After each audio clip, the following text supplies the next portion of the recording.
ಹಗಲೇಳು ಚಿಂತೆ ಎಂಬ ಭ್ರಾಂತಿಯಲ್ಲಿ ನೀವೇ ರೀತಿ ಚಿಂತಿಸುತ್ತಾ ಕುಳಿತರೆ ನಿಮ್ಮ ಆರೋಗ್ಯದ ಗತಿ ಏನಾಗಬೇಕು? ನೀವೇ ರೀತಿ ಚಿಂತೆ ಮಾಡಿದ್ರೆ ಸತ್ತು ಹೋದ ರುದ್ರನ ಮಗಳು ಮತ್ತೆ ಮರಳಿ ಬಳ್ಳಾಳು. ಮಗ ಮಾಡಿದ ತಪ್ಪಿಗೆ ಅವನಿಗೊಂದು ಮದುವೆ ಮಾಡಿ ಇಲ್ಲಿಂದ ಬಹುದೂರ ಕಳಿಸಿಕೊಡೋಣ. ಆದ್ರೆ ನೀವೇ ರೀತಿ ಇರೋದು ನನ್ನಿಂದ ನೋಡೋಕ್ಕಾಗ್ತಿಲ್ಲ ರೀ. 3 ದಿನವಾಯ್ತು, ನೀವೇನು ತಿಂದಿಲ್ಲ ಕುಡ್ತಿಲ್ಲ. ಸ್ವಲ್ಪನಾದ್ರೂ ಹಾಲಾದ್ರೂ ಕುಡಿರಿ.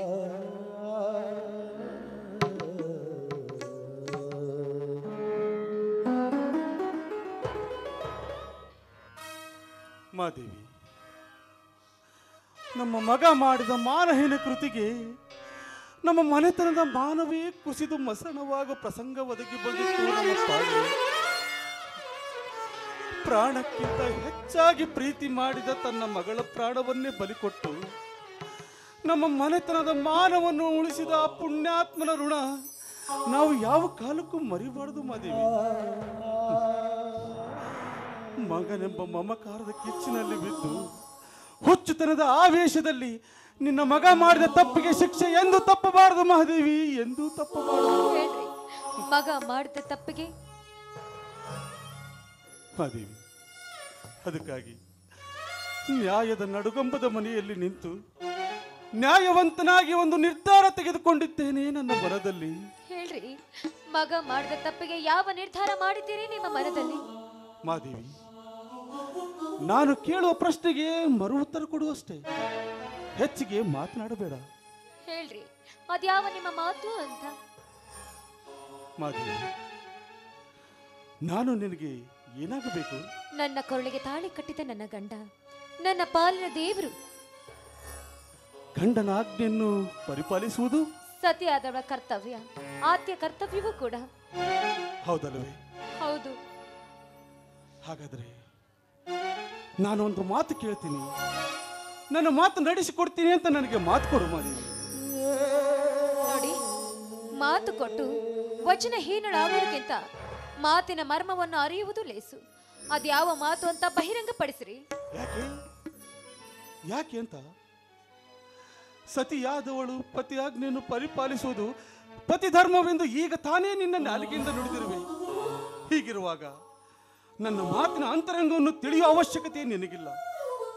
ನನ್ನ ಮಾತನ್ನು ನಡೆಸಿಕೊಡ್ತೀಯೋ ಇಲ್ಲೋ ಅಷ್ಟೇ ಹೇಳು ಸಾಕು. ಆಯ್ತ್ರಿ, ನನ್ನ ಹೆತ್ತವರ ಮೇಲೆ ಆಣೆ ಮಾಡಿ ಹೇಳ್ತಾ ಇದ್ದೀನಿ. ಅದ್ಯಾವ ನಿಮ್ಮ ಮಾತು ಹೇಳಿ, ಖಂಡಿತವಾಗ್ಲೂ ನಾನು ನಿಮಗೆ ನಡೆಸಿಕೊಡ್ತೀನಿ. ಮಾದೇವಿ, ಸತಿ ಧರ್ಮದ ಭಕ್ತಿಯಲ್ಲಿ ಪತಿ ಕುಡಿಯಲೆಂದು ನನಗೆ ಈ ಹಾಲನ್ನು ತಂದಿರುವೆ. ಆದರೆ ಇಂದು ಈ ಹಾಲಿನ ಅವಶ್ಯಕತೆ ನನಗಿಲ್ಲ. ನೀ ತಂದ ಈ ಹಾಲನ್ನು ನಿತ್ಯ ನಿನ್ನ ಕೈಯಾರೆ 10 ಗಂಟೆಗೆ ಕುಡಿಯುವ ನಿನ್ನ ಮಗ ಮಾಂತೇಶ ಕುಡಿಯಬೇಕು. ಆದರೆ ನಿನ್ನ ಮಗ ಕುಡಿಯುವ ಈ ಹಾಲಿನಲ್ಲಿ ವಿಷ ಹಾಕಿ ಕುಡಿಸಿ ಕೊಲೆ ಮಾಡಿಬಿಡಬಹುದು.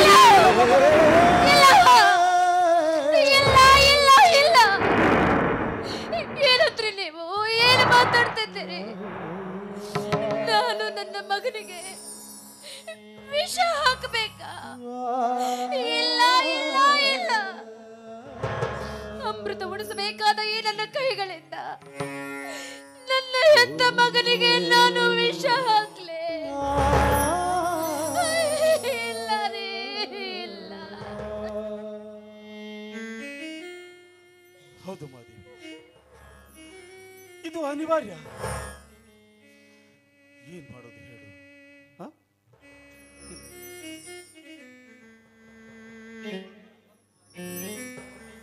ಮಾದೇವಿ, ಈಗ ನಾನು ನಿನಗೆ ಹೇಳಿದ ಮಾತು ಅರ್ಥ ಆಯ್ತು ತಾನೆ? ನೀನು 9 ತಿಂಗಳು ಹೆತ್ತು ಹೊತ್ತು ಎದೆ ಹಾಲು ಕೊಟ್ಟು ಕೈ ತುತ್ತು ಮಾಡಿ ಉಳಿಸಿದ ನಿನ್ನ ಹೆತ್ತ ಕರುಳಿನ ಕೊರಗು ನಾನು ಅರ್ಥ ಮಾಡಿಕೊಳ್ಳಬಲ್ಲೆ ಮಾದೇವಿ. ಆದರೆ ವಿಧಿ ವಿಲಾಸದ ದುರಂತದಲ್ಲಿ ಹೆತ್ತ ಮಗನನ್ನು ಬಲಿ ತೆಗೆದುಕೊಳ್ಳುವ ಹಣೆ ಬರ, ಹೆತ್ತವರ ಹಣೆ ಬರದಲ್ಲಿ ಆ ಬ್ರಹ್ಮ ಬರೆದಿರುವಾಗ ಅದನ್ನು ತಪ್ಪಿಸಲು ಯಾರಿಂದಲೂ ಸಾಧ್ಯವಿಲ್ಲ ಮಾದೇವಿ. ಮಗನೆಂಬ ಮಮಕಾರವನ್ನು ಮರದಲ್ಲಿ ಸುಟ್ಟು ಹಾಕು. ನಮ್ಮ ಮನೆತನದ ಮಾನವನ್ನು ಉಳಿಸಲು ಮುಂದಾಗು ಮಹಾದೇವಿ. ಯಾಕೆಂದ್ರೆ ಹೆತ್ತ ಮಕ್ಕಳ ಪ್ರಾಣಕ್ಕಿಂತ ಮನೆತನದ ಮಾನ ಬಹಳಷ್ಟು ಪ್ರಾಮುಖ್ಯವಾದದ್ದು. ಇದು ನಿಜವಾದ ಮಾನವಂತರ ಮನೆತನದ ಲಕ್ಷಣ. ಈ ಮನೆಯ ಮಾನಕ್ಕಾಗಿ ನಿನ್ನ ಮಗನ ಪ್ರಾಣ ಬಲಿ ತೆಗೆದುಕೊಳ್ಳಲೇಬೇಕು ಮಹಾದೇವಿ. ಮಗನ ಪ್ರಾಣ ಹೋಗೋದಕ್ಕಾಗಿ ನಾನು ಚಿಂತೆ ಮಾಡುತ್ತಿಲ್ಲ. 9 ತಿಂಗಳು ಹೊತ್ತು ಹೆತ್ತು ಜೋಪಾನ ಮಾಡಿದೆ. ಹೆತ್ತವಳಾದವಳ ಮಗನಿಗೆ ವಿಷ ಹಾಕುವ ತಾಯಂದ್ರನ್ನ ಈ ಸಮಾಜದಲ್ಲಿ ಎಲ್ಲಾದ್ರೂ ನೋಡಿದ್ದೀರೇನ್ರಿ? ಯಾಕಿಲ್ಲ ಮಹಾದೇವಿ. ದೈವ ಪರೀಕ್ಷಿಸಲು ನಿಂತಾಗ ಭಕ್ತ ಸಿರಿಯಾಳನ ಆಜ್ಞೆಗೆ ಅವನ ಸತಿಯಾದ ಚಂದ್ರಮತಿ ತನ್ನ ಮಗನನ್ನೇ ಬಲಿ ಕೊಡಲಿಲ್ಲವೇ? ಬಾಲಚಂದ್ರನ ಹೆಂಡತಿ ಅನಸೂಯ ತನ್ನ ಗಂಡನ ಆಜ್ಞೆಗೆ ತನ್ನ ಹೆತ್ತ ಮಗನನ್ನೇ ಬಲಿ ಕೊಡಲಿಲ್ಲ ಮಹಾದೇವಿ. ಅದರಂತೆ ನಮ್ಮ ಮನೆತನದ ಮಾನ ಕಳೆಯಲು ಮುಂದಾದ ನಿನ್ನ ಮನೆತನ ಮಗನ ಪ್ರಾಣ ನೀನು ಬಲಿ ತೆಗೆದುಕೊಳ್ಳಲೇಬೇಕು ಮಹಾದೇವಿ. ಬಲಿ ತೆಗೆದುಕೊಳ್ಳಲೇಬೇಕು.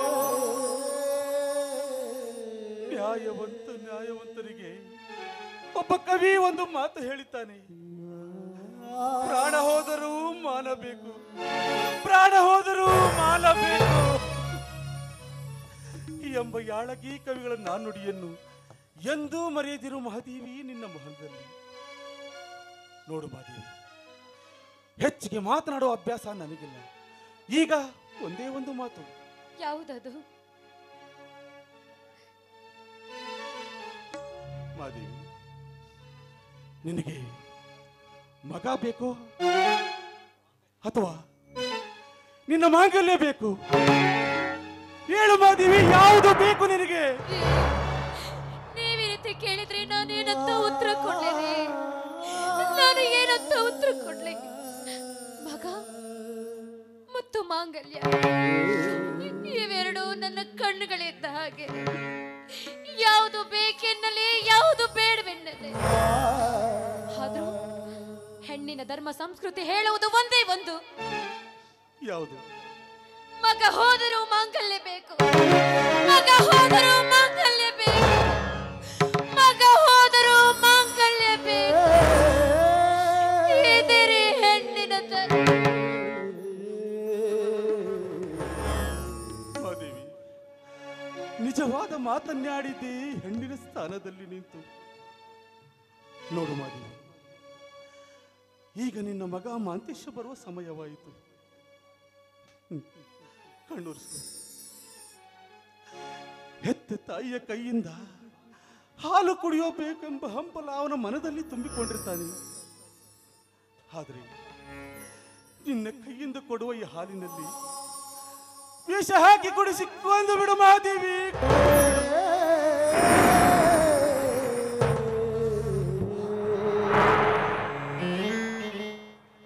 ಒಂದು ವೇಳೆ ಹೊತ್ತು ಮುಳುಗೋದ್ರೊಳಗಾಗಿ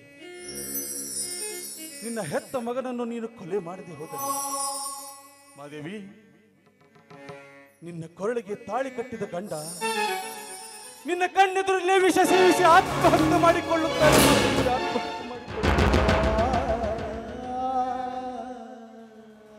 ಒಂದು ವೇಳೆ ನಮ್ಮಿಬ್ಬರನ್ನು ಉಳಿಸಿ ನೀನೇನಾದರೂ ಸತ್ತರೆ ಇದಕ್ಕೆ ನನ್ನ ಆಣೆಯಾಗಿದೆ ಮಹಾದೇವಿ, ನನ್ನ ಆಣೆಯಾಗಿದೆ. ಯಾವುದನ್ನು ಉಳಿಸಿಕೊಳ್ಳಬೇಕು, ಯಾವುದನ್ನು ಕಳೆದುಕೊಳ್ಳಬೇಕು ಎಂಬ ನಿರ್ಧಾರ ನಿನಗೆ ಬಿಟ್ಟಿದ್ದು.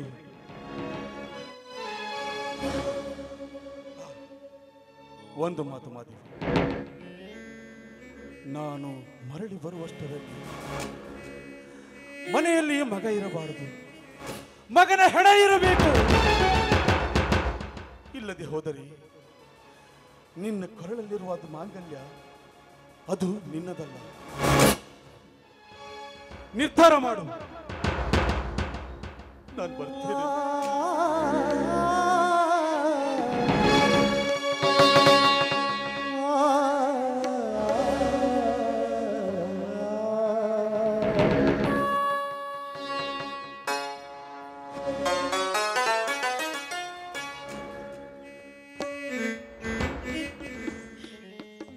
ಮೆಚ್ಚಿದೆ ಬ್ರಹ್ಮ, ಮೆಚ್ಚಿದೆ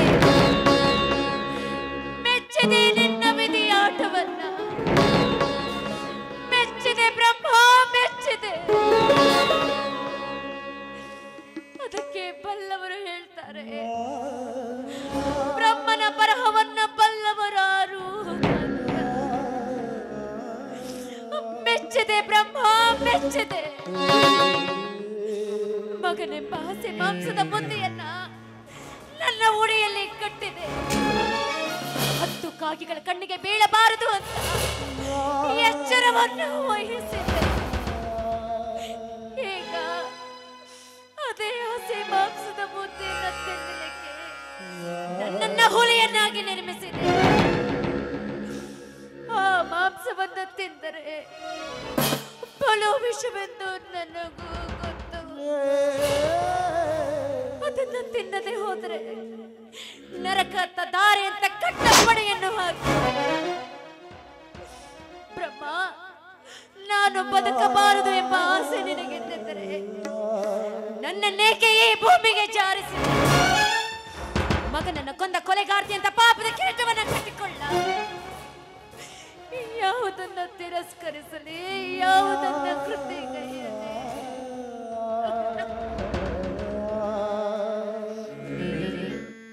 ಹೌದು, ಕಟ್ಟಿಕೊಂಡವನ ಮಾತು ಉಳಿಬೇಕಾದ್ರೆ ನಾನೀಗ ಅವರು ಹೇಳಿದ ಹಾಗೆ ಕೇಳಬೇಕು. ನನ್ನ ಹೆತ್ತ ಕರುಳು ಕಲ್ಲಾಗಬೇಕು, ನನ್ನ ಹೆತ್ತ ಕರುಳು ಕಲ್ಲಾಗಬೇಕು.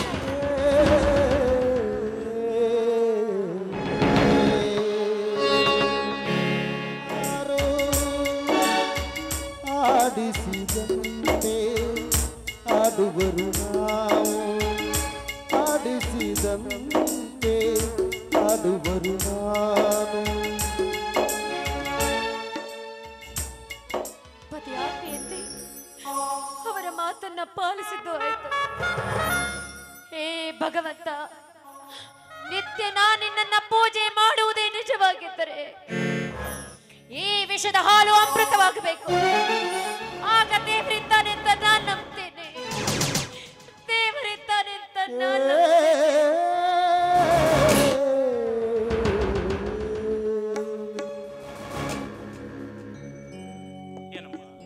ಮಗು ಮನೆಗೆ ಬರುವಷ್ಟರಲ್ಲಿ ಅಂಗೈಯಲ್ಲಿ ಹಾಲಿನ ಗ್ಲಾಸ್ ಹಿಡಿದುಕೊಂಡು ನಿಂತಿರುವೆಲ್ಲಮ್ಮ. ಎಷ್ಟೊಂದು ಪ್ರೀತಿ ವಾತ್ಸಲ್ಯಮ್ಮ ಈ ನಿನ್ನ ಮಗನ ಮೇಲೆ. ಅಮ್ಮ, ನಾನು ನಿನ್ನ ಹೊಟ್ಟೆಯಲ್ಲಿ ಹುಟ್ಟಬೇಕಾದ್ರೆ ನಿನ್ನ ಹೊಟ್ಟೆಯಲ್ಲಿ ಹುಟ್ಟುವ ಮಕ್ಕಳು ಪುಣ್ಯ ಮಾಡಿರಬೇಕು. ನಾನು ಎಷ್ಟೋ ತಾಯಿಂದರು, ಆದರೆ ನಿನ್ನಂತ ಹೆತ್ತ ತಾಯಿಯ ಕರಳು ನಾನು ಎಲ್ಲಿಯೂ ಕಂಡಿಲ್ಲ ಅಮ್ಮ, ಎಲ್ಲಿಯೂ ಕಂಡಿಲ್ಲ. ಹೌದಪ್ಪ, ಮಕ್ಕಳ ಮೇಲೆ ಪ್ರೀತಿ ಹೆಚ್ಚಾಗಿ ಪ್ರೀತಿ ಮಾಡುವ ತಾಯಿಯಂದ್ರನ್ನ ನೀನು ಜಗತ್ತಿನ ತುಂಬೆಲ್ಲ ನೋಡಿರಬಹುದು. ಆದ್ರೆ ಮಗನ ಮೇಲೆ ಹೆಚ್ಚಾಗಿ ಇಂಥ ಹಾಲು ಕೊಡಿಸೋ ತಾಯಿನ ನೀನು ಎಲ್ಲೂ ಕಂಡಿರ್ಲಿಕ್ಕಿಲ್ವಾ? ನೀನೆಲ್ಲೂ ಕಂಡಿರ್ಲಿಕ್ಕಿಲ್ಲ. ಯಾಕಮ್ಮ? ನೋಡು, ನೀನು ನನ್ನ ಮಗನಾಗಿ ಹುಟ್ಟಿದ್ದು ನನ್ನ ಪುಣ್ಯವೋ ಅಥವಾ ನಿನಗೆ ಜನ್ಮ ಕೊಟ್ಟಿದ್ದು ನನ್ನ ಪುಣ್ಯವೋ ಆ ಭಗವಂತನಿಗೆ ಗೊತ್ತು, ಆ ಭಗವಂತನಿಗೆ ಗೊತ್ತು. ಯಾಕಮ್ಮ ಕಣ್ಣೀರು? ಯಾಕಿಲ್ಲಪ್ಪ, ಮಗನ ಮೇಲೆ ಪ್ರೀತಿ ಹೆಚ್ಚಾಗಿ ಸಂತೋಷಕ್ಕಾಗಿ ಕುಡಿಯೋ ಹಾಲು. ಸಂತೋಷಕ್ಕಾಗಿ ಕಣ್ಣೀರು ಹಾಕಬಾರ್ದಮ್ಮ, ಯಾವತ್ತೂ ಕಣ್ಣೀರು ಹಾಕಬಾರ್ದು. ಸರಿ ಮಂತೇಶ, ನಾನು ಅಳಲ್ವೋ? ನಾನು ಅಳಲ್ಲ. ಹಾಲು ಕುಡಿಯಪ್ಪ, ಹಾಲು ಕುಡಿಯೋ. ಅಮ್ಮ, ಇವತ್ತು ನನ್ನ ಹುಟ್ಟುಹಬ್ಬ. ಬಹುಶಃ ನೀವಿಬ್ಬರು ಯಾವುದೋ ವಿಷಯದಲ್ಲಿ ನನ್ನ ಹುಟ್ಟುಹಬ್ಬ ಆಚರಿಸೋದನ್ನ ಮರ್ತಿದ್ದೀರಿ ಅಂತ ಕಾಣಿಸುತ್ತೆ. ಅಮ್ಮ, ಇವತ್ತು ನನ್ನ ಹುಟ್ಟುಹಬ್ಬದ ದಿವಸ ನನ್ನ ಹೆತ್ತ ತಾಯಿಯ ಕೈಯಿಂದ ಹಾಲು ಕುಡಿಯುವ ಮುನ್ನ ನನ್ನದೊಂದು ಮಾತು ಕೇಳುವೆ ಅಮ್ಮ. ಆ ಮಾತಿಗೆ ನೀನು ಉತ್ತರ ಕೊಡಬೇಕು. ಆಮೇಲೆ ಈ ಹಾಲು ಕುಡಿವೆ. ಅಮ್ಮ, ಕೊಡಮ್ಮ ಹಾಲು.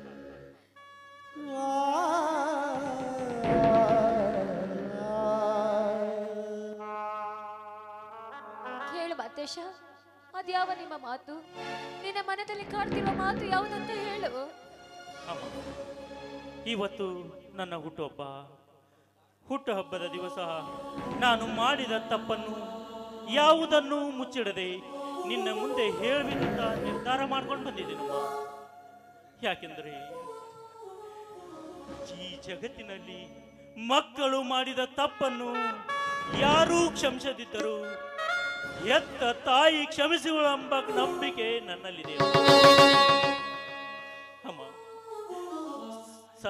ತಾಯಿ ಎದುರಿಗೆ ಸತ್ಯವನ್ನು ಹೇಳಿದರೆ ತಪ್ಪನ್ನು ಒಪ್ಪಿ ಮಡಲಲ್ಲಿ ಹಾಕಿಕೊಂಡು ವಾತ್ಸಲ್ಯದಿಂದ ಮನ್ನಿಸುತ್ತಾಳೆಂಬ ಕವಿಗಳ ವಾಣಿ ಕೂಗಿ ಹೇಳುತ್ತದಮ್ಮ, ಕೂಗಿ ಹೇಳುತ್ತದೆ.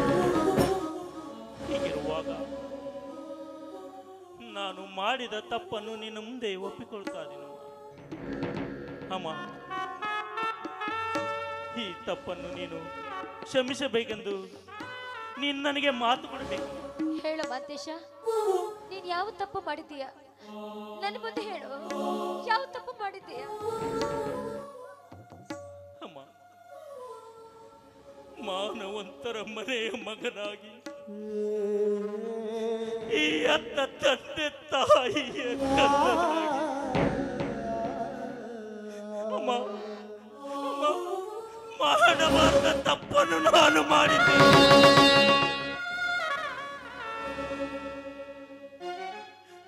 ಅದೇನೆಂದರೆ ನಮ್ಮನ್ನೇ ನಂಬಿದ ಬಡ ಕುಟುಂಬವೊಂದರ ಹೆಣ್ಣಿನ ಮಾನಭಂಗ ಮಾಡಿ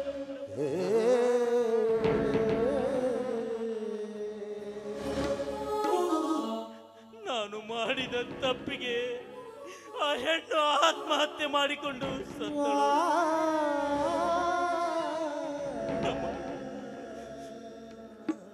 ನಾನು ಮಾಡಿದ ತಪ್ಪು ಯಾರಿಗೂ ಗೊತ್ತಿಲ್ಲ.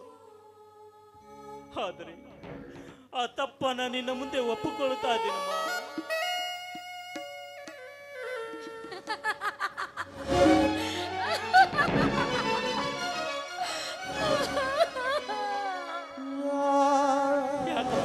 ಯಾಕಮ್ಮ ನಗ್ತಾ ಇದೀಯಾ? ಮಾತೇಶ, ಬೆಕ್ಕು ಕಣ್ಣು ಮುಚ್ಕೊಂಡು ಹಾಲು ಕುಡಿದ್ರೆ ಜಗತ್ತಿಗೆ ಗೊತ್ತಿಲ್ಲ ಅಂತ ತಿಳಿದಂತೆ. ಅಂದರೆ ಈ ಸತ್ಯ ನಿನಗೆ ಮೊದಲೇ ಗೊತ್ತಿತ್ತೇನಮ್ಮ? ಇಲ್ಲಪ್ಪ, ಈಗ ನೀನೇ ನಿನ್ನ ಬಾಯಿತ ಹೇಳ್ತಿಯಲ್ಲ. ಹೌದು, ಇರ್ಲಿ ಅಮ್ಮ.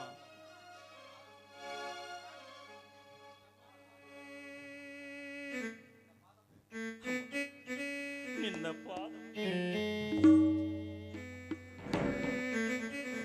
ಪ್ರಮಾಣ ಮಾಡಿ ಹೇಳ್ತೇನಮ್ಮ, ಇನ್ನು ಮುಂದೆ ಯಾವ ತಪ್ಪಾಗದಂತೆ ನಡೆದುಕೊಳ್ತೇನೆ ಅಮ್ಮ.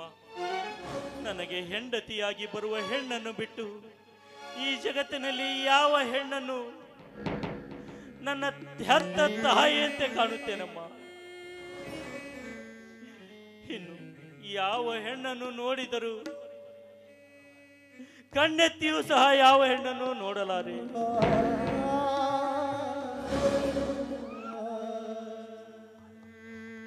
ಅಮ್ಮ, ಈ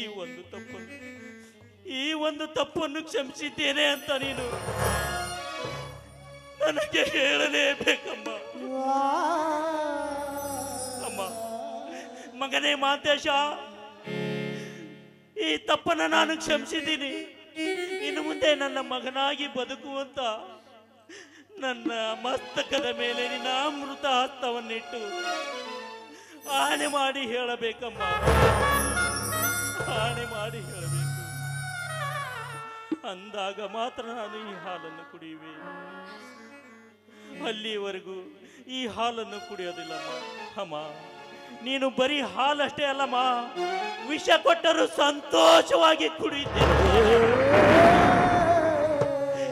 ಹೇಳಮ್ಮ, ಹೇಳಮ್ಮ, ಯಾಕೆ ಮೌನವಾಗಿ ನಿಂತಿರುವೆ? ಮಾಂತೇಶ, ನಿನಗೆ ನಾನೇನಂತ ಆಶೀರ್ವಾದ ಮಾಡ್ಲು? ನಿನಗೆ ನಾನೇನಂತ ಆಶೀರ್ವಾದ ಮಾಡ್ಲಿ? ದೈವ ಬಲವು ದೂರ ಆದಾಗ ಯಾರೇ ಬಂದ್ರು, ಸ್ವತಃ ಭಗವಂತನೇ ಬಂದ್ರು ನಿನ್ನನ್ನು ಕಾಪಾಡ್ತಾರ. ನೋಡು ಮಾಂತೇಶ, ಸಣ್ಣವರಾದವರು ದೊಡ್ಡವರ ಮಾತನ್ನ ಕೇಳೋದು ಕರ್ತವ್ಯ. ಅದರಂತೆ ನನ್ನ ಮಾತು ಕೇಳುವುದು ನಿನ್ನ ಕರ್ತವ್ಯ. ಮೊದಲು ಹಾಲು ಕುಡಿಯೋ, ಮೊದಲು ಹಾಲು ಕುಡಿಯಪ್ಪ. ಇದು ಸತ್ಯವೇನಮ್ಮ? ನೋಡು, ಆ ನಂತರ ನಾನೇ ನಿನ್ನನ್ನು ಕ್ಷಮಿಸ್ತೀನೋ, ನಾನೇ ನಿನ್ನನ್ನು ಕ್ಷಮಿಸ್ತೀನಿ. ಆಯ್ತು, ಮೊದಲು ಹೆತ್ತವಳ ಆಶೆಗಿಲ್ಲರಿ ತಾರಮ್ಮ ಹಾಲು.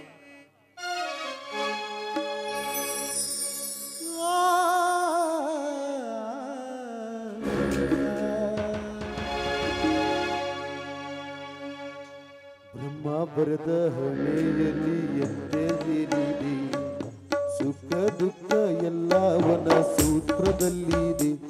ಬಲಿಯಾಯಿತೆ ಬದುಕು ವಿಧಿಯಾಟಕ್ಕೆ, ಬ್ರಹ್ಮ ಬರೆದ ಹಣೆಯಲ್ಲಿ ಎಂತ ಏನಿದೆ, ಸುಖ ದುಃಖ ಎಲ್ಲವನ ಸೂತ್ರದಲ್ಲಿದೆ. ಅಮ್ಮ ಊರೇನೆ ಎಂದರು, ನೀ ನನ್ನ ದೇವರು, ಜಗಕ್ಕೆ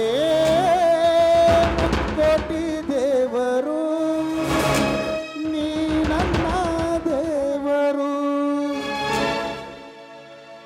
ಈಗಲಾದರೂ ಸಂತೋಷವಾಯ್ತು ಅಮ್ಮ, ಈಗಲಾದರೂ ಹೇಳಮ್ಮ, ನನಗೆ ಆಶೀರ್ವಾದ.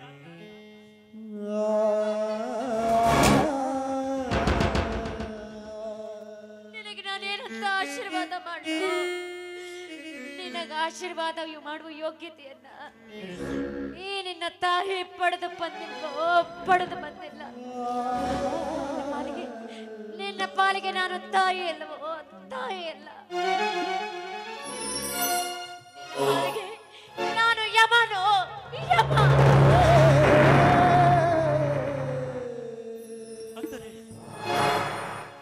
ಏನ್ ಹೇಳ್ತಾ ಇದ್ದೀನಿ? ಹೌದು ಮಂತೇಶ, ಈಗಾಗ್ಲೇ ನೀ ಮಾಡಿದ ತಪ್ಪು ನಮಗೆ ಗೊತ್ತಾಗಿದೆ. ಅದಕ್ಕಾಗಿ ನಿಮ್ಮಪ್ಪ ನನಗೆ ಕಟ್ಟಪ್ಪಣೆ ಮಾಡಿ ಹೋಗಿದ್ದಾರೆ. ನೀನು ಬದುಕಬಾರದು ಎಂದು.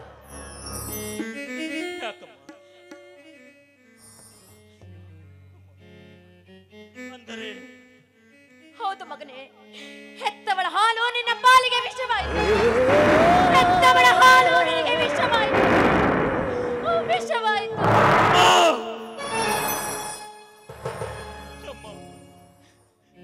ನೀನು ಹೇಳುವ ಈ ಮಾತು ಸತ್ಯವೇನಮ್ಮ? ಇಲ್ಲ ಇಲ್ಲಮ್ಮ, ಇಲ್ಲ ಇಲ್ಲ, ನೀನು ಸುಳ್ಳು ಹೇಳ್ತಾ ಇದೀಯಮ್ಮ. ಇಲ್ಲ ಅಮ್ಮ, ಅಮ್ಮ, ಯಾವ ತಾಯಿಯಾದರೂ ಹೆತ್ತ ಮಗನಿಗೆ ಹಾಲಿನಲ್ಲಿ ವಿಷ ಹಾಕುವ?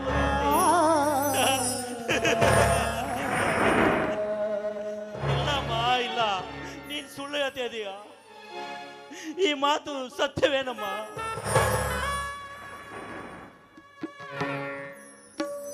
ಹೌದು ಮತೇಶ, ಹೌದು. ಈಗ ನೀನು ಕುಡಿದಿರೋದು ಹಾಲಲ್ಲವೋ? ವಿಷ. ನಿನ್ನ ಪಾಲಿಗೆ ಈ ನಿನ್ನ ತಾಯಿ ಹಾಲು ವಿಷವಾಯಿತು. ಹೆತ್ತವಳ ಹಾಲು ನಿನಗೆ ವಿಷವಾಯಿತು.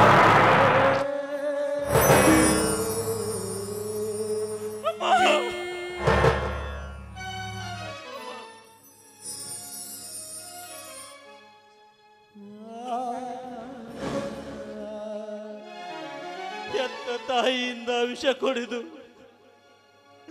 ಸಾಯುವುದು ನನ್ನ ಹಣೆ ಬರದಲ್ಲಿ ಬರದಿದ್ದರೆ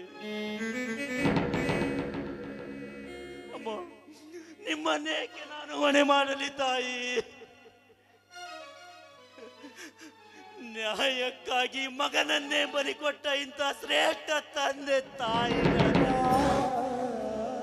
ನಾನಿನ್ನು ಮುಂದೆ ಹುಟ್ಟಿ ಬರಲೆಂದು ಆ ಭಗವಂತನಲ್ಲಿ ಕೇಳಿಕೊಳ್ಳುವೆ.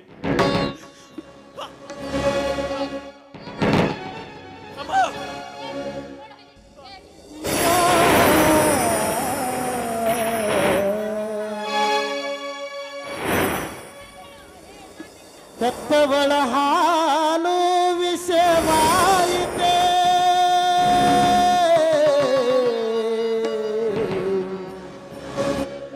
ಹೆತ್ತವಳ ಹಾಲು ವಿಷವಾಯಿತೆ. ಮರಣವಾಯಿತೆ ಯಾರು ಮಾಡಿದ ಪಾಪ ವಿಧಿ ನೀಡಿದೆ ಶಾಪ ಯಾರು ಮಾಡಿದ ಪಾಪ ವಿಧಿ ನೀಡಿದೆ ಶಾಪ ಜಗದಾಟ ತಿಳಿಯದೆ ನೀನಿಂದು ಸೋತೆ ನೀನಿಂದು ಸೋತೆ ನೀನಿಂದು ಸೋತೆ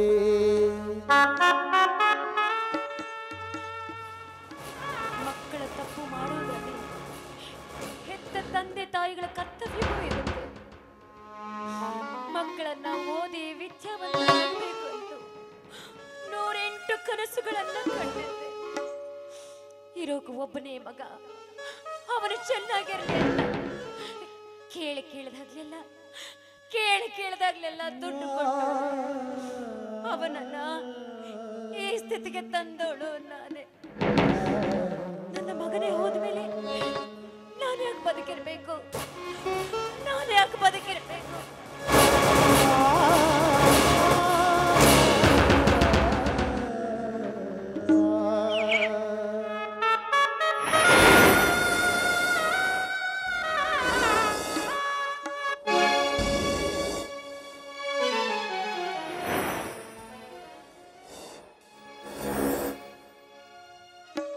ಮಾದೇವಿ, ಯಾಕೆ ಯಾಕೆ ಮೌನ ತಾಳಿ ನಿಂತಿರುವೆ ಮಾದೇವಿ? ನಿನ್ನ ದುಃಖದ ಕಡಲು ನಾನು ಅರ್ಥ ಮಾಡಿಕೊಳ್ಳಬಲ್ಲೆ ಮಾದೇವಿ.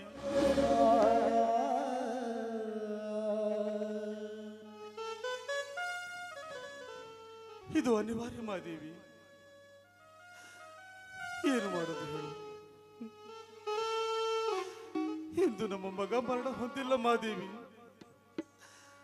ನಮ್ಮ ಮನೆಯ ನಂದಾದೀಪವೇ ಆರ್ಯ ಹೋಗಿದೆ ಮಾದೇವಿ.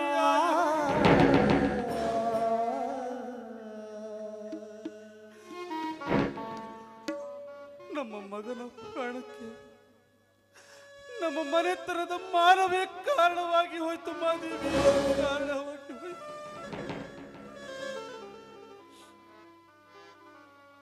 ನಾನು ಇಷ್ಟೊಂದು ಮಾತನಾಡುವಾಗ ನೀ ಏಕೆ ಮಾತನಾಡುತ್ತಿದ್ದೀರಿ ಮಾದೇವಿ?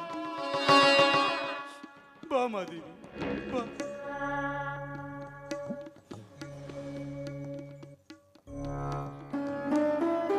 ನೋಡ್ರಿ, ನನ್ನ ಮಗ ಮಾದೇಶ ಎಷ್ಟೊಂದು ಆರಾಮಾಗಿ ಮಲಗಿದ್ದಾನೆ. ಅವನನ್ನು ನೋಡಿ ಸಂತೋಷ ಪಡ್ರಿ, ಆನಂದ ಪಡಿ.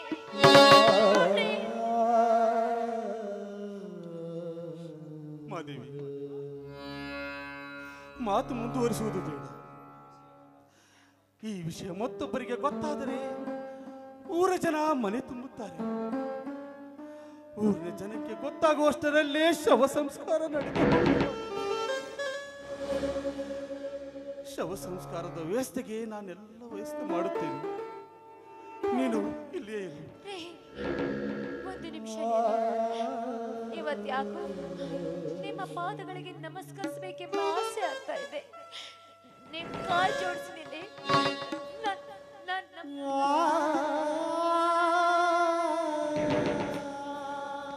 ಯಾಕೆ ಮಾದೇವಿ, ಏನೇನು ಮನ ಬಂದಂತೆ ಮಾತನಾಡುತ್ತಿದೆಯಲ್ಲ? ಯಾಕೆ ಯಾಕೆ ನನ್ನೊಂದಿಗೆ ಬದುಕು ಮುಂದುವರಿಸುವ ಆಸೆ ನಿನಗಿಲ್ಲ? ನಾ ಮಾಡಿದ ಕೃತಿ ನಿನ್ನ ಮನಸ್ಸಿಗೆ ಅಪರಾಧವೆನಿಸಿದರೆ ನನಗೆ ಒಂದೇ ಒಂದು ಮಾತು ಹೇಳು ಮಾದೇವಿ. ನಿನ್ನ ಕಣ್ಣೆದುರಲ್ಲೇ ನಾನು ವಿಷ ಸೇವಿಸಿ ಆತ್ಮಹತ್ಯೆ. ದಯವಿಟ್ಟು ಅಂತ ಮಾತುಗಳನ್ನ ಆಡಬೇಡಿ. ನ್ಯಾಯಕ್ಕಾಗಿ ತಮ್ಮ ಪ್ರಾಣವನ್ನೇ ಪಣಕ್ಕಿಟ್ಟವರು ನೀವು. ನಿಮ್ಮಂತವರ ಸತಿಯಾಗಿ ನಾನು ಬಂದನಲ್ಲ, ಅದು ನನ್ನ ಪೂರ್ವ ಜನ್ಮದ ಪುಣ್ಯವೇ ಸರಿ. ದೈವ ದುರಂತದಲ್ಲಿ ಈ ಸನ್ನಿವೇಶವು ನಡೆಯಬಾರದಾಗಿತ್ತು. ನನ್ನ ಹೆತ್ತ ಮಗನಿಗೆ ಹಾಲಿನಲ್ಲಿ ವಿಷ ಹಾಕಬೇಕಾದ್ರೆ ನನ್ನ ಕರುಳು ಎಂತ ಕಠೋರವಾಗಿರಬೇಕು. ಅದಕ್ಕಾಗಿ ಮುಂದೆ ನಿಮಗೆ ತೊಂದರೆ ಬರಬಾರದು. ನಾನು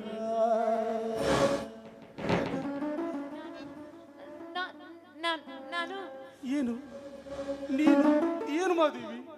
ಮಗನಿಗೆ ವಿಷ ಕೊಡಿಸುವ ಪೂರ್ವದಲ್ಲಿ ಅರ್ಥದಷ್ಟು ನಾನು ಕೂಡ ಕುಡಿದು ಮಾದೇವಿ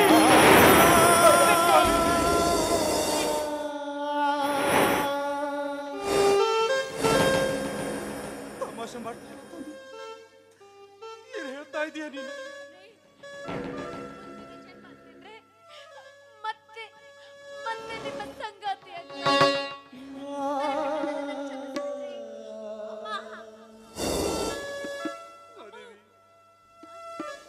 ಮಾದೇವಿ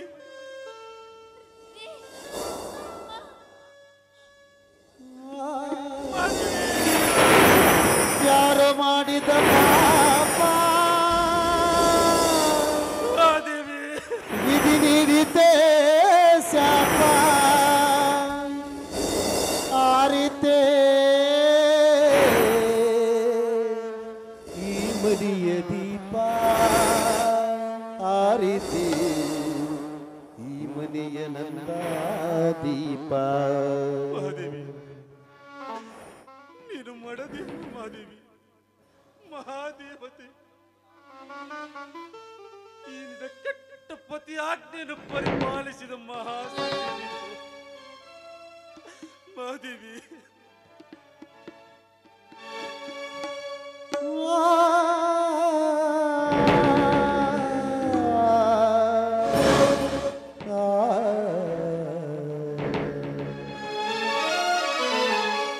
ಮನುಜನ ಬಾಳಲಿ ದೇವನ ಲೀಲೆಯ ಬಲ್ಲವರಾರಿಹರು ಒಂದು ಬಳಗವಾ ಕಳಚಿ ಬಿಡುವನು ಸಾಕೆನಿಸಿ ಬಂಧನಗಳನ್ನು ಅಳಸಿ ಬಿಡುವನು ಯಾಕೋ ಶಿವನೇ ಏನಿ ಭವನೇ ಯಾಕೋ ಶಿವನೇ ಏನಿ ಭವನೇ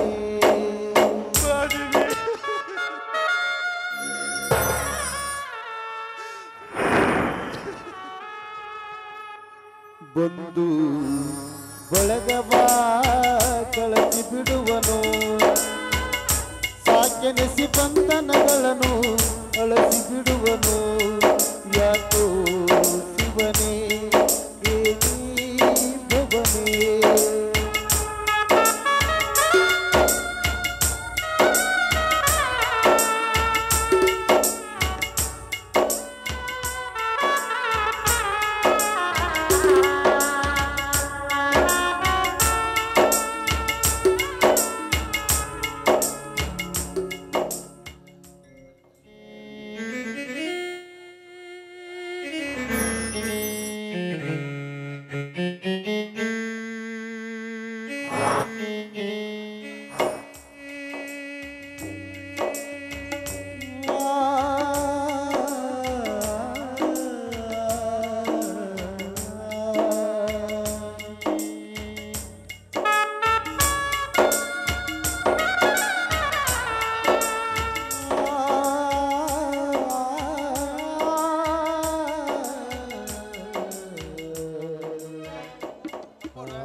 ಹಿಂಗ ಚಿಂತೆ ಮಾಡ್ಕೊಂತ ಕುಂತ ಹೆಂಗ್ರಿ?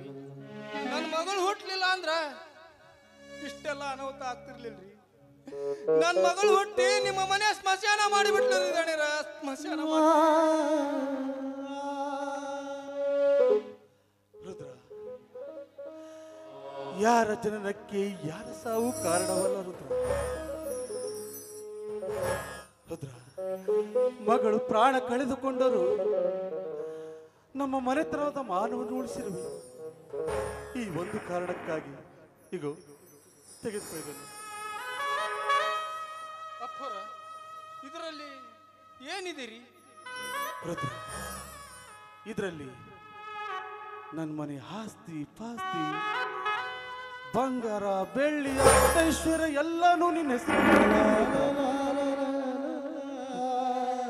ನೀನು ಈ ಮನೆ ಮಗ ಅಲ್ಲ ರುದ್ರ, ನೀನು ಈ ಮನೆ ಹಾಳು ಮಗ ಅಲ್ಲ ರುದ್ರ, ಈ ಮನೆಯ ಮಗ ನೀನು. ಇನ್ನು ಮುಂದೆ ಈ ಮನೆಯ ನ್ಯಾಯ ನೀತಿ ಧರ್ಮ ಇವೆಲ್ಲವನ್ನು ನಿನಗೆ ಒಪ್ಪಿಸಿ ನಾನು ಹೋಗ್ತಾ ಇದ್ದೀನಿ ರುದ್ರ. ಆದ್ರೆ ಒಂದು ಮಾತು, ಈ ಮಾನವಂತರ ಮನೆಯಲ್ಲಿ ಯಾವ ಕಾಲಕ್ಕೂ ಮಾನ ಕಳೆದುಕೊಳ್ಳಬಾರದು ರುದ್ರ. ನ್ಯಾಯಕ್ಕಾಗಿ ಹೋರಾಡಬೇಕು. ಸಮಯ ಬಂದ್ರೆ ಪ್ರಾಣ ಕೊಡಲು ಸಿದ್ಧನಿರ್ಬೇಕು ರುದ್ರ, ಸಿದ್ಧನಿರ್ಬೇಕು. ಇರಲಿ, ಈ ಕಾಗದ ಪತ್ರಗಳನ್ನು ತೆಗೆದುಕೊಂಡು ಹೋಗು. ಊರಲ್ಲಿರೋ ಎಲ್ಲ ಜನರನ್ನು ಕರೆದುಕೊಂಡು ಬಾ. ಅವರ ಸಮ್ಮುಖದಲ್ಲಿ ನೀನೇ ಈ ಮನೆಯ ಯಜಮಾನ, ಈ ಮನೆಯ ಮಗ ಅಂತ ಹೇಳಿ ನಾನು ಯಾವುದಾದ್ರೂ ಕಾಶಿಗೋ ಇಲ್ಲ ಪುಣ್ಯಕ್ಷೇತ್ರಕ್ಕೋ ವಿಶ್ರಾಂತಿ ಪಡೆಯಲು ಹೋಗ್ತೀನಪ್ಪ. ಏನ್ ಮಾತಾಡಕತ್ತೀರಿ ನೀವು? ನಾನು ಅಷ್ಟೊಂದು ಯೋಗ್ಯನೇ ಈ ನಿಮ್ಮ ಮನೆತನಕ್ಕೆ? ನನ್ನ ಮನೆತನದ ಮಾನ ಉಳಿಸಿದಾಗಲೇ ನಾನು ತೀರ್ಮಾನ ಮಾಡಿದೆ ರುದ್ರ. ಉಂಡ ಋಣ ಉಳಿಸುವ ಋಣವಂತ ನೀನೊಬ್ಬನೇ ಅಂತ. ಇರ್ಲಿ, ಹೆಚ್ಚಿಗೆ ಮಾತನಾಡೋದು ಬೇಡ ರುದ್ರ. ಹೋಗು, ಊರಲ್ಲಿರೋ ಎಲ್ಲ ಜನರನ್ನ ಕರ್ಕೊಂಡು ಬಾ. ಆಯ್ತ್ರಿ ಅಪ್ಪರ, ಕರ್ಕೊಂಬರ್ತೀನಿ.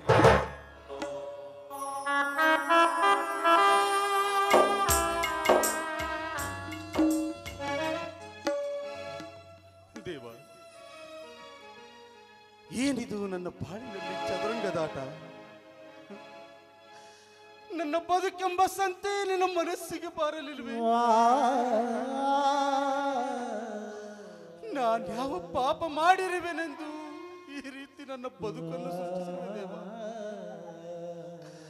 ನ್ಯಾಯ, ನೀತಿ, ಧರ್ಮ ಈ ಕಲಿಯುಗದಲ್ಲಿ ನನ್ನ ವೈರಿಗಳನ್ನಾಗಿ ಮಾಡಿದೆಯಾ? ನ್ಯಾಯವಂತರಿಗೆ ಇಲ್ಲಿ ನೆಲೆ ಇಲ್ಲವೇ? ನೀತಿವಂತರಿಗೆ ನಿನ್ನಲು ಅವಕಾಶವಿಲ್ವೇ? ಪುಣ್ಯವಂತರಿಗೆ ಪುಣ್ಯದ ಕೆಲಸ ಮಾಡಲು ನಿನ್ನ ಅಪ್ಪಣೆ ಇಲ್ಲವೇ ದೇವ? ಯಾಕೆ ದೇವ, ಯಾಕೆ ಈ ರೀತಿ ನರಮಾನವರನ್ನು ನಿನ್ನ ಸೂತ್ರದ ಗೊಂಬೆಗಳಂತೆ ಆಡಿಸುತ್ತಿರುವೆ? ಇದು ಈ ಜಗತ್ತಲ್ಲಿ ಈ ನರಮಾನವರಿಗೆ ನೀನು ಮಾಡುವ ಸತ್ವ ಪರೀಕ್ಷೆ ಇಲ್ಲ ಶಿಕ್ಷೆಯೇ? ಹೇಳು ದೇವ, ಹೇಳು.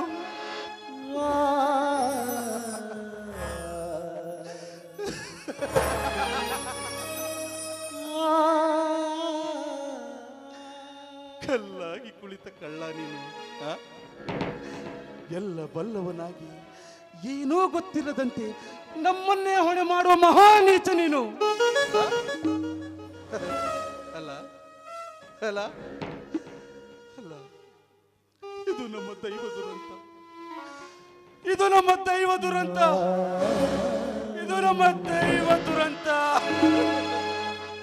ಕಣ್ಣಿಗೆ ಕಾಣದ ನಾಟಕಕಾರ ನಿನಗೆ ನನ್ನ ನಮಸ್ಕಾರ. ದೇವ, ಪಾತ್ರಗಳಲ್ಲಿ ತಿರುಗಳೆನಿಸಿ, ಪಾತ್ರಗಳಲ್ಲಿ ತಿರುಗಳೆನಿಸಿ ಬಲ್ಲವ ನೀನೇ ಸೂತ್ರಧಾರ. ಕಣ್ಣಿಗೆ ಕಾಣದ ನಾಟಕಕಾರ ನಿನಗೆ ನನ್ನ ನಮಸ್ಕಾರ.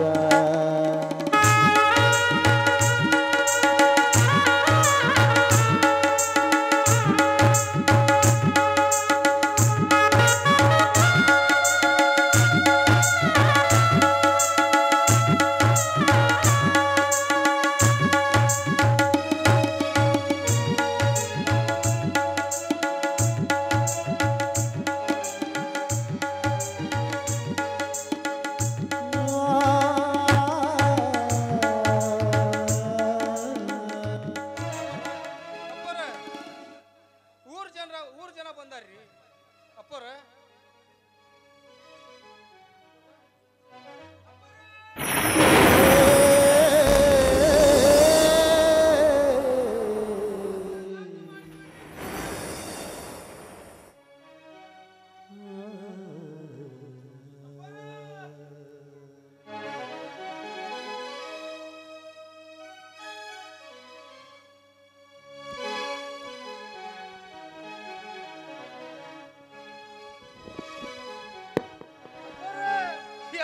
ಘಾತ ಮಾಡಿಕೊಂಡ್ರಿ ಎಂತ ಘಾತ ಮಾಡಿಕೊಂಡ್ರಿ ಮೂರ್ ಜನರು ಎಲ್ಲರೂ ಬಂದಾರ ನೋಡ್ರಿ ದಡರ ನೋಡ್ರಿ ದಡರ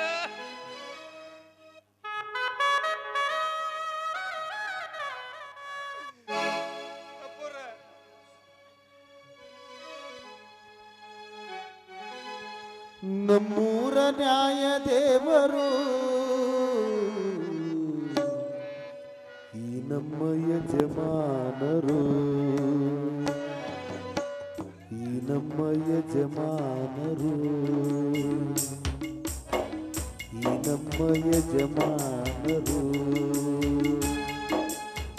ನಮ್ಮೂರ ನ್ಯಾಯ ದೇವರು ಈ ನಮ್ಮ ಯಜಮಾನರು ಈ ನಮ್ಮ ಯಜಮಾನರು ಜಯ ಗುರುವರ ಕರುಣಾಸಾಗರ ಜಯ ಗುಣಕರ ಬಂಧುರ ದೇವರ ಕಲಿಹರ ವರದಿಗಂಧರ ಬೆಳೆಗೊಳ್ಳುವ ಜಗತಿ ಸಂಸಾರದಿ ಪಾಲಿಸುವರವ ನನ್ನ ಬದುಕರ ರಾಮಚಂದ್ರದರ ಅನಸೂಯ ಸುಕುಮಾರ ಕಾಲಹರ ಮಹಿಮಾಪಾರ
Bye.